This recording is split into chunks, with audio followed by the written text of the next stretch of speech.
大家好，我係黃奇泰物理治療師。今日我想用 RRS Blade 去演繹下咧點樣去幫自己做一個腰背嘅筋膜刀嘅放鬆嚇。因為咧腰背主要其實好多時都係腰肌嘅勞損比較多啦，腰肌勞損就兩側嘅肌肉比較疲勞啦嚇。再嚴重啲嘅有啲朋友嗰啲椎間盤退化或者叫椎間盤突出啊，都有一啲局部嘅症狀嚇，都會集中喺腰背部啦。咁另外一啲情況咧再嚴重少少，如果壓到神經線會出現到一啲叫坐骨神經痛，啲痛楚會由腰部慢慢延伸去到我哋臀部嘅肌肉，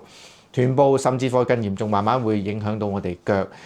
小腿甚至腳板嘅一啲麻痹嘅感覺。咁嗰啲咧就會需要到咧更全面嘅照料。咁但係我哋先集中講一講咧，用 RRS Blade 點樣喺我哋背部裏面咧自己同自己做一個治療嘅。好啦，咁咧因為做腰背咧好多時腰背會痛啦，咁我哋亦都比較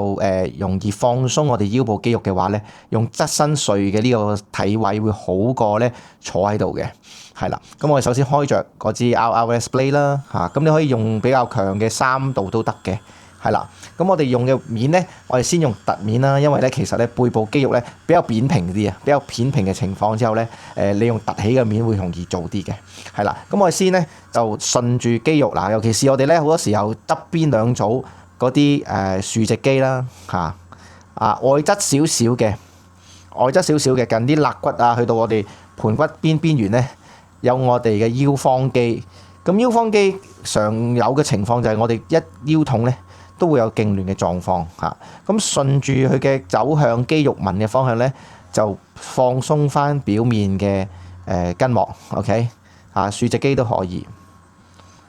OK， 咁稍為放鬆完之後咧，我哋可以改一改方向啦。頭先咧順住肌肉紋，而家咧打橫啦，橫切係啦。因為呢個做法就係我哋所講嘅分筋啦嚇。咁大家可以去到盤骨邊呢啲位置咧，多落啲功夫咧去放鬆佢嚇。因為好多時候如果腰肌痙攣咧，好多時會扯住嘅就係佢哋嗰個起始點，即係骨頭嗰個位置。OK， 咁呢個肌肉嘅腰方肌咧喺盤骨邊啦，亦都去到我哋肋骨個位置㗎。肋骨呢啲位置都可以做到喎。咁可以咁樣慢慢去到骨呢啲位置咧，因為其實我哋 RRS Blade 去刮喺個骨頭上面做治療都冇問題嘅，亦都唔會話有咩啲危險嘅情況出現啦。咁再深入少少嘅，做完腰方肌咧，可以直情去做豎脊肌啦，較近骨嘅位置，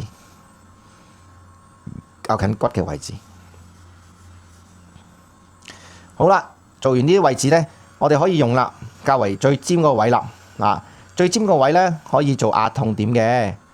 亦都咧比較譬如有啲朋友話，哇，我呢啲位啱啱腰五啊呢啲位置啊特別痛嘅，咁可以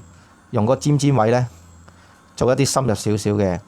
按壓啦，咁樣好似將佢局部嘅一啲黏連啊鬆開啦，都冇大問題。係啦，去到盤骨邊都可以。係啦，咁只要揾到個痛點，慢慢喺嗰啲位置鬆開嘅黏連咧，其實都可以大大幫到腰背嘅改善佢嘅痛楚。係啦，咁以上咧就係局部喺腰背，我今次咧淨係演繹咗喺右邊嘅腰肌，其實調轉嘅時候咧，側身睡另外一邊嘅時候，亦都可以做埋左邊嘅腰肌肌肉嘅。